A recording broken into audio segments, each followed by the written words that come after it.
Hope you guys are fine and staying safe. I'm Savi and today we'll deal with the chapter of class 7, How Things Change or Physical and Chemical Changes. तो आज हम पढ़ेंगे कि चीजें बदलती कैसे हैं, How Things Change. सबसे पहले How Things Change. तो चेंज होता क्या है? चेंज क्या है? बदलाव. कोई चीज पहले किसी और तरह थी, बाद में कुछ उसमें चेंजेस हो गए, कुछ उनकी प्रॉपर्टीज बदल गई, तो हमने कहा कि वो चीज चेंज हो गई. That thing change. तो इसके एग्जांपल है, तुमने कपड़े गीले थे, बाहर सुखाए, वो सूख गए, चेंज हो गए. पहले गीले थे, फिर सूख गए, चेंज आ गया. तुमने खाना बनाया, पहले सब्जियां कच्ची थी, फिर तुमने उसे कुक कर दिया, तो तुम्हारे पास खाना पका हुआ आ गया. Means things change. तुमने कहा पहले कुछ और स्टेट चेंज थी, तो बाद में खाना जब पका हुआ मिला तो वो बदल गया. तो it's a kind of change. तुमने एक पेपर लिया, उसे फाड़ दिया, चेंज. तुमने आइस ली, आइस को बाहर रख दिया, वो पानी में कन्वर्ट हो गई, हमने कहा कि वो बदल गई. हमने एक पानी की बोतल ली, गर्मियों में ठंडे पानी की बोतल ली, उसे थोड़े टाइम के लिए बाहर रख दिया, वो गर्म हो गई, उसका टेम्परेचर चेंज हो गया. तो वी से कि चीजें बदल गई. तो चेंज होता क्या है? जब भी किसी सब्सटेंस की किसी एक या दो प्रॉपर्टीज में चेंज वो बदल जाएं, उनकी प्रॉपर्टीज बदल जाएं, तो हम कहते हैं कि कोई चेंज हो गया है वहां पे. जब किसी सब्सटेंस की कोई प्रॉपर्टीज एक दो वो बदल जाएं, तो हम कहते हैं कि चेंज हो गया है वहां पे. So what is a change? When one or more properties of a substance become different. वो पहले से अलग हो जाती हैं, पहले से अलग हो गई. तुमने खाना पहले कच्चा लिया था, फिर बाद में कुक कर लिया, वो अलग हो गया पहले से. सो वी सेज कि उसकी जो पहले की प्रॉपर्टी और अब की प्रॉपर्टी है, उनमें थोड़ा डिफरेंस आ गया है, वो बदल गई है. सो वी से कि change has taken place in it. What is a change? When one or more properties of a substance become different, we say that change has taken place in it. Okay, तो आप देखो, change क्या ये खुद से हो जा रहा है? ये चीजों का मन कर रहा है कि चेंज हो जा रही है, ऐसा तो नहीं होता. तुमने कपड़े लिए थे, तुमने कपड़े लिए, जब उन्हें धोया, फिर उन्हें सूखने के लिए रख दिया. वो पहले गीले थे, बाद में सूख गए, तो चेंज आ गया. पर ये क्या अपने आप ही आ गया? नहीं, बाहर की हीट ने क्या किया, उनके पानी को इवेपोरेट कर दिया. तो इसका कारण क्या था? हीट, सनलाइट की वजह से जो हीट आ रही थी उसने चेंज कर दिया. अपने आप से वो चेंज नहीं हुआ, सनलाइट के कारण चेंज हो गया. तुम्हारे जो पानी की बोतल थी, वो ठंडी थी पहले, वो रेफ्रिजरेटर में पड़ी थी, वहां लो टेम्परेचर था, बाहर से रख दिया, बाहर का टेम्परेचर ज्यादा है, बाहर हीट ज्यादा है, तो उसका टेम्परेचर कम हो गया. तो बाहर की हीट के कारण उसका टेम्परेचर बदल गया. तो जो चेंजेस हैं वो खुद से नहीं हो रहे, उनके पीछे कोई ना कोई कारण है जो उन्हें चेंज कर रहा है. ठीक है, तुमने वो लिया, खाना लिया, खाना पहले कच्चा था, तुमने उसे कुक किया, उसके अंदर तुमने उसे हीट दी, उसके अंदर स्पाइसेस डाले, उसको प्रॉपर स्टरिंग किया, ये सब चीजों ने उसके अंदर चेंज ला दिया. तो जो वो चेंज है वो खुद से अपने आप नहीं हो रहा. There is always a cause. इसके पीछे कोई ना कोई कारण होता है जो चेंज लाता है. So change in a substance does not occur on its own. ये खुद से नहीं होता है. There is always a cause. हमेशा कोई ना कोई चेंजेस के पीछे कारण होता है. There is always a cause which brings about change in a substance. Okay, so now you get it. What is a change? अगर किसी सब्सटेंस की कुछ प्रॉपर्टीज पहले से डिफरेंट हो गई हैं, तो हम कहते हैं कि उसमें क्या आ गया है? चेंज. और ये जो चेंज है ये खुद से नहीं आता. It does not occur on its own, but there is always a cause behind it. इसके पीछे कोई ना कोई एक कारण होगा इस चेंज के पीछे. ओके, तो जो ये चेंजेस होते हैं हमारे पास अलग टाइप के होते हैं. दो टाइप्स के होते हैं हमारे पास changes. One of the type is physical change and next is chemical change. अब इनका मतलब क्या है? फिजिकल चेंज का मतलब है कि कोई ऐसा चेंज हुआ जिसमें उसकी बॉडी की फिजिकल प्रॉपर्टीज बदल गई. मतलब जो फिजिकली आपको बाहर से दिखाई दे रही हैं वो चीजें बदल गई. कि पहले उसका साइज बड़ा था, वो छोटा हो गया. ठीक है, साइज में चेंज हो गया. वो पहले सॉलिड था, फिर वो लिक्विड में बदल गया, तो उसकी स्टेट चेंज हो गई. ठीक है, पहले उसका शेप जो पहले कुछ और थी, फिर बाद में वो चेंज हो गई. तो ऐसी फिजिकल प्रॉपर्टीज में चेंज आना जिसे तुम नॉर्मली ऑब्जर्व कर सकते हो, ऐसी फिजिकल चेंजेस आना, उसे हम कहते हैं कि फिजिकल चेंज आ गया. जैसे इसके एक एग्जांपल है, एक पेपर लिया, तुमने उसे फाड़ दिया, 10 पीसेस कर दिए उसके, बट अभी भी वो है तो छोटे छोटे पीस है तो पेपर ही, ऐसे तो नहीं कि फाड़ने से वो कुछ नया सब्सटेंस बन गया।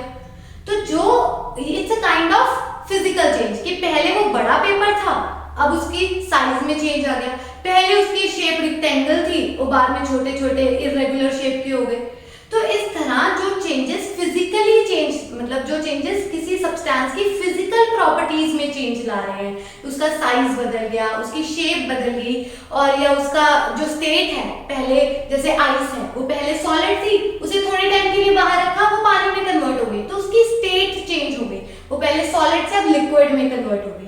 यही लिक्विड को तुमने हीट करना शुरू कर दिया, वो वेपर्स में बदल गया, तो स्टेट चेंज हो जाना, इन सब चेंजेस को हम क्या कहते हैं, फिजिकल चेंजेस, जिसमें किसी सब्सटेंस की प्रॉपर्टी, फिजिकल प्रॉपर्टीज में चेंज आ रहा है, फिजिकल प्रॉपर्टीज डिफरेंट हो रही हैं, उसे हम कहते हैं फिजिकल चेंजेस। और जो ये चेंजेस होते हैं ना, ये टेम्परेरी होते हैं, ये ऐसे नहीं होता कि तुम अगर एक बार चेंज आ गया वो दोबारा तुम वापस उसे रिवर्स नहीं कर सकते। टेक एन एग्जांपल, जैसे आइस है, आइस को तुमने थोड़े टाइम के लिए बाहर रखा, वो पानी में कन्वर्ट हो गई, फिजिकल चेंज आ गया। अब तुमने उसी पानी को फ्रीजर में रख दिया, वो फ्रीज होकर दोबारा आइस बन गया, तो रिवर्स हो गई, पहले भी हमारे पास आइस थी, फ्रीजिंग करने से हमारे पास दोबारा आइस आ गई, तो it's a kind of reversible change. ये ऐसे नहीं कि परमानेंट चेंज आ गया कि तुमने एक बार आइस से पानी बन गया तो अब वो दोबारा आइस बन ही नहीं सकती। अब इसकी एक एग्जांपल देखो, जैसे हमारे पास एक पेपर है, उसको तुमने फाड़ दिया, 4 पीस कर दिए, है तो वो अभी भी पेपर, उसको तुम सेलो टेप से जोड़ लोगे, वो दोबारा पेपर बन जाएगा हमारे पास। बट अगर तुम वही पेपर को आग लगा दो, तुम उसको फायर लगा दो उसे, तो वो किस में कन्वर्ट हो जाएगा, एशेस में, हमारे पास राख आ जाएगी। अब तुम राख को सेलो टेप से जोड़ के दोबारा पेपर तो नहीं बना सकते। सो ऐसे चेंजेस में डिफरेंस होता है। कुछ चेंजेस जो फिजिकल प्रॉपर्टीज में चेंज ला रहे हैं, मींस उनकी स्टेट, उनकी साइज या उनकी शेप में चेंज आ रहा है, बट जो ये चेंजेस हैं वो टेम्परेरी हैं, इन्हें हम दोबारा वापस रिवर्स कर सकते हैं। वो सब चेंजेस क्या होते हैं, physical changes. So physical change क्या होता है, it is a kind of temporary change, ये थोड़े टाइम के लिए चेंज होता है। No new substance is formed, इसमें कोई नया सब्सटेंस नहीं बनता। देखो एक पेपर था, तुमने उस पेपर को फाड़ दिया, उसके है तो वो अभी भी पेपर, उसके जो छोटे छोटे पीसेस हैं वो अभी भी पेपर है। तुमने एक ग्लास लिया, कंच का आपका ग्लास था, वो टूट गया, उसके छोटे छोटे पीसेस हो गए, है तो वो छोटे छोटे पीसेस अभी भी ग्लास, अभी भी कंच के, तो कोई ऐसे तो नहीं टूटने से कोई नया सब्सटेंस बन गया, ऐसा तो नहीं होता। तो ये जो चेंजेस हैं ये कोई नया सब्सटेंस नहीं बनाते हैं, हमारे पास कोई नई चीज नहीं बनती, चीजें वही रहती हैं, उनका साइज बदल जाता है या उनकी शेप बदल जाती है। जैसे अब तुमने एक रबर बैंड लिया, रबर बैंड को बहुत ज्यादा स्ट्रेच कर दिया, बहुत ज्यादा स्ट्रेच करके इतना वो थोड़ा लूज हो जाएगा, बट रहेगा तो वो रबर बैंड ही, रहेगी तो वो इलास्टिक ही। So it's a kind of physical change. Physical change होते हैं temporary changes, no new substance is formed, इसमें कोई नया सब्सटेंस बन के नहीं आता हमारे पास, इसमें सिर्फ किसमें चेंज होता है, फिजिकल प्रॉपर्टीज में चेंज होता है, जैसे शेप बदल गई, साइज बदल गई, अपीयरेंस ऑफ स्टेट, मींस पहले लिक्विड था फिर बाद में गैस बन गया, या लिक्विड से सॉलिड बन गया, सॉलिड से गैस बन गया, तो ये सब उसकी अपीयरेंस ऑफ स्टेट, उसकी जो स्टेट है, स्टेट ऑफ मैटर है, सॉलिड से लिक्विड, ये चेंजेस आए हैं। So these are the type of physical changes. इसके एग्जांपल में हम पढ़ते हैं melting and freezing of ice. Ice को तुमने थोड़े टाइम के लिए बाहर रख दिया, वो मेल्ट हो गई, उसको दोबारा फ्रीज कर लिया, वो दोबारा आइस बन गई, तो it's a kind of physical change. ये चेंजेस क्या है, रिवर्सिबल है, तुमने इसे दोबारा उसी वापस स्टेज पे लेके आ सकते हो। जैसे आइस की ही एग्जांपल, तुमने आइस को बाहर रखा, मेल्ट हो गई, पानी में कन्वर्ट हो गई, चेंज आ गया, बट वही पानी को फ्रीज कर दिया, दोबारा आइस बन गई, तो it's a kind of reversible. Next is stretching and stretching of rubber band. Rubber band को स्ट्रेच किया बहुत जोर से, ऐसा तो नहीं कि स्ट्रेच करने से वो रोप में कन्वर्ट हो गया, नहीं, वो रहा तो rubber band he. Making a solution means salt solution. अब क्या है, तुमने एक पानी लिया, उसके अंदर नमक डाल दिया, काफी ज्यादा नमक डाल दिया, नमक को उसके अंदर डिसॉल्व कर दिया। थोड़े टाइम बाद हमने देखा कि भाई जो नमक था वो दिखाई ही नहीं दे रहा हमें, वो पानी में डिसॉल्व हो चुका है। तो इज इट द काइंड, अब तुम सोच रहे हो कि इससे कैसे रिवर्स कर सकते हैं। अगर उसी सॉल्यूशन को, उसी सॉल्ट वाले वाटर को तुम बहुत ज्यादा हीट करोगे ना, तो जो वो पानी है वो इवेपोरेट हो जाएगा और नीचे आपके पास सॉल्ट रह जाएगा, यू कैन टेस्ट इट कि जो नमक आपने डिसॉल्व किया था वही नमक हमारे पास वापस आ गया। तो making a solution is also kind of physical change. Breaking of a tumbler, कोई ऐसे मेटल का टम्बलर है या ग्लास टम्बलर है, तुमने उसे तोड़ दिया, वो उसके छोटे छोटे पीसेस हो गए, नो डाउट उसकी जो फिजिकल स्टेट थी, उसकी शेप थी, वो पहले से बदल गई, बट अभी भी उसके वो छोटे छोटे पीसेस क्या है, टम्बलर, वो मेटल के ही पीसेस है या वो ग्लास के ही पीसेस है। सो ऑल दीज चेंजेस जिसमें किसी सब्सटेंस का साइज चेंज हो रहा है, शेप चेंज हो रही है, उसका स्टेट ऑफ मैटर चेंज हो रहा है, वो सारे चेंजेस क्या है, फिजिकल चेंजेस हैं। उसमें कोई नया चेंज नहीं आ रहा, उसकी केमिकल, उसके अंदर की ऐसी प्रॉपर्टीज में चेंज नहीं आ रहा जिसे तुम रिवर्स ना कर सकते हो। तो फिजिकल चेंजेस क्या होते हैं जो रिवर्स कर सकते हो, तुम उन्हें वापस दोबारा से उसी स्टेज में लेके आ सकते हो। ये तो होते हैं फिजिकल चेंजेस। और नेक्स्ट हमारे पास होते हैं केमिकल चेंजेस। केमिकल चेंजेस क्या होते हैं जिसमें ऐसे चेंजेस आ जाएं एक सब्सटेंस में जिसे तुम वापस दोबारा रिवर्स नहीं कर सकते, ये इरिवर्सिबल चेंजेस है। एक बार चेंज आ गया वो वैसे ही रहेगा, अब वो दोबारा ठीक नहीं हो सकता। जैसे एक पेपर है, उसको बर्न कर दिया, वो ऐश में कन्वर्ट हो गया, एशेस में कन्वर्ट होने से अब क्या तुम्हें दोबारा पेपर मिल जाएगा, नहीं मिल पाएगा। तो it's a kind of chemical change, जो उस सब्सटेंस की प्रॉपर्टीज ही बदल गई। अब वो पहले वो क्या था, एक पेपर था, अब वो क्या एक राख है, पहले कुछ और था, अब कुछ नया सब्सटेंस बन गया हमारे पास। So it's a kind of chemical change, और इसे तुम रिवर्स नहीं कर सकते हो, अब तुम एशेस को लेके दोबारा पेपर नहीं बना सकते। So that's kind of change जिसमें परमानेंट चेंज आ गया, कोई नया सब्सटेंस बन गया और ये वापस से रिवर्स नहीं हो रहा, वो सारे चेंजेस को हम क्या कहते हैं, केमिकल चेंजेस। इसके हमारे पास डिफरेंट एग्जांपल्स होते हैं। So what is a chemical change, it's a kind of permanent change and one or more new substances are formed. इसमें क्या है, हमारे पास कोई नया सब्सटेंस बन जाता है, और जिसके जो नया सब्सटेंस बना है उसकी प्रॉपर्टीज पहले वाले सब्सटेंस से बिल्कुल डिफरेंट होंगी। Properties will be different from original substance. जैसे तुम्हारे पास पहले कच्ची सब्जियां थी, तुमने उसे कुक कर दिया, अब वो एक नई डिश बन गई, नई तुम्हारी सब्जी बन गई। अब तुम उस पकी हुई कुक्ड वेजिटेबल से दोबारा रॉ वेजिटेबल्स तो नहीं लेके आ सकते। So that a kind of chemical change, कि पहले कुछ और था, अब कुछ और आ गया हमारे पास, और ये जो चेंज आया है इसे तुम रिवर्स नहीं कर सकते हो। That kind of changes are called as chemical changes. इसकी एग्जांपल है बर्निंग अ मैच। तुमने एक माचिस की तीली ली, उसे आग लगा दी, वो पूरी ब्लैक हो गई, पूरी उसकी स्टेट, मतलब उसके जो चेंज, उसके अंदर चेंज आ गया, अब तुम उसे दोबारा नहीं जला सकते हो, अब वो पहले की तरह काम नहीं करेगी। तो it's a kind of chemical change. जब ऐसा चेंज पहले कुछ और था, अब कुछ और आ गया, और अब वो रिवर्स भी नहीं हो पा रहा, अब उसे तुम वापस उसे पहले वाली पोजीशन पे नहीं लेके आ सकते हो। Next is rusting of iron. Rusting का मतलब क्या होता है, जंग लगना। रस्टिंग मींस जंग लगना। हमने नॉर्मली देखा है जो हमारे आयरन के कोई ब्रिजेस भी होते हैं, आयरन घर में छोटे मोटे आयरन नेल्स, आयरन की कीलें वगैरह, या आयरन का कोई भी हमारा जो सामान होता है, थोड़े टाइम बाद उसमें जंग आ जाती है।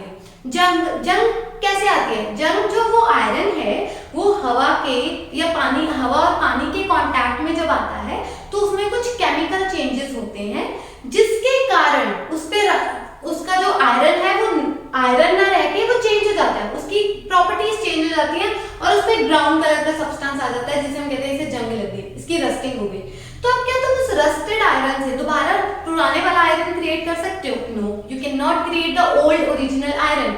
सो दीज चेंजेस, जो ऐसे चेंजेस आ रहे हैं उन्हें हम क्या कहते हैं, chemical change.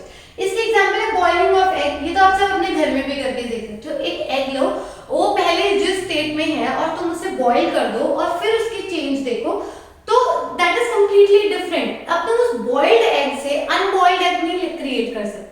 So those changes which are permanent, that cannot be reversed, and the properties of the substance change, those changes are called as chemical changes. So what is a chemical change? It is a kind of permanent change. One or more new substances are formed. इसमें कुछ नया substance create हो रहा है, जिसकी properties will be different from original substance. इसकी जो नया substance हमारे पास बना है, इसकी original substance से properties change हो जाएंगी। जो चेंजेस आ रहे हैं वो क्या होंगे, irreversible, that will be irreversible. इसकी एग्जांपल है burning a match, rusting a iron, boiling of egg.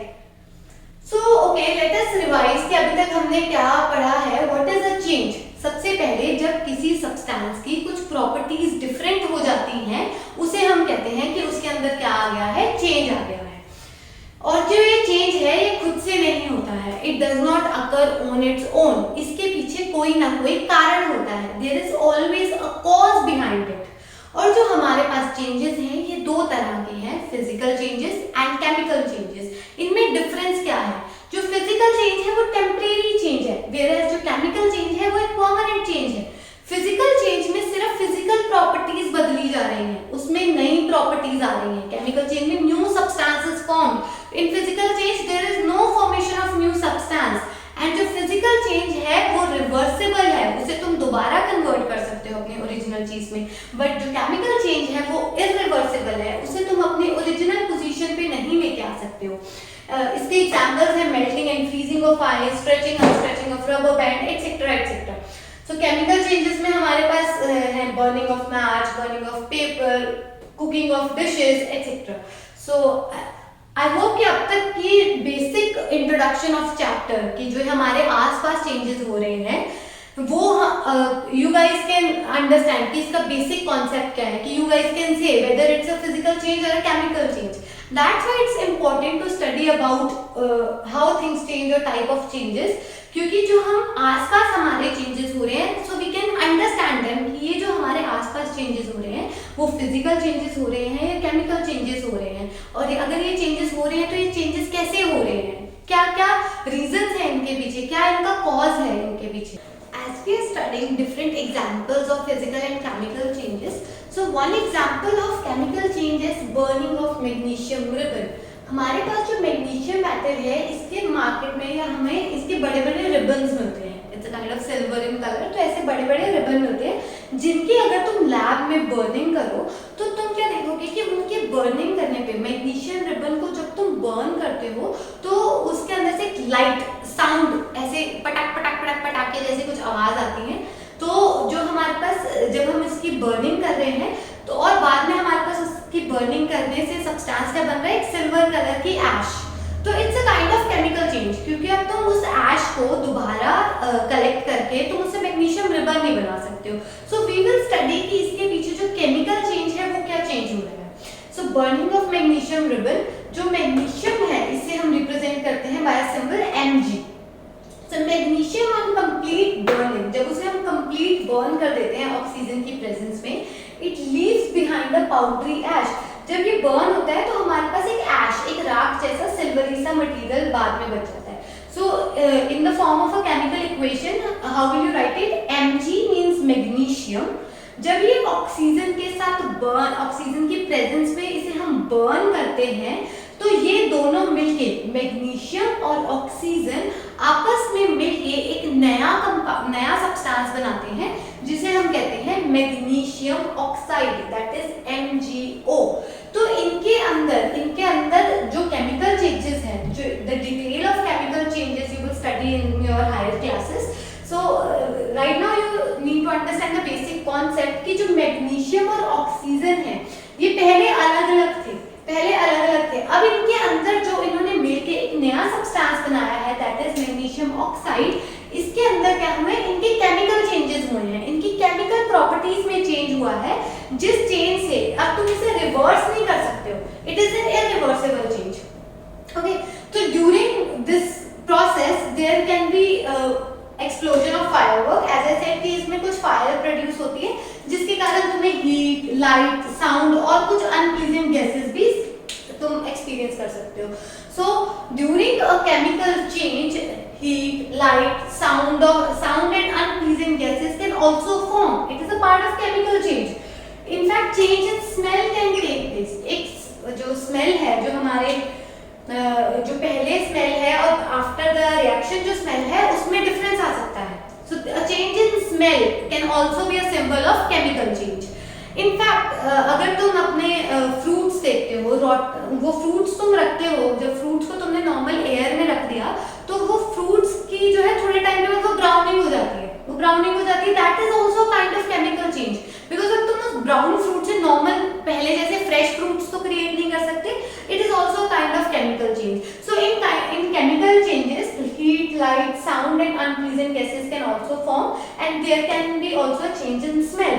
In fact, in case of magnesium ribbon, you can see the chemical equation कि magnesium को जब ऑक्सीजन के साथ बर्न किया तो इनमें कुछ chemical changes आए जिससे एक नया substance बन गया, that is magnesium oxide. So it is one of the example of chemical change.